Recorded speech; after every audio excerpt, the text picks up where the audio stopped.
Managing damaged items and consumables. Click on Assets in the left side menu. Go to the three dots on the right side of the item you want to check in. Fill in the details.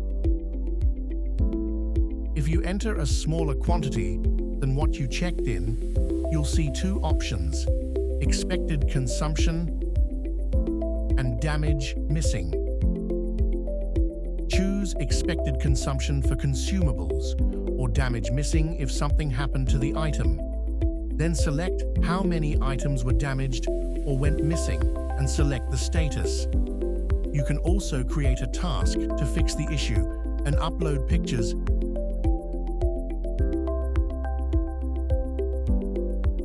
Click Check In. Then you can assign the task.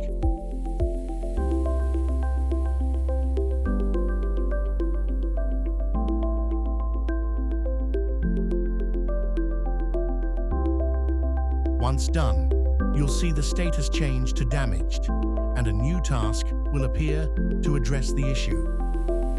Keep track of your assets with Dot5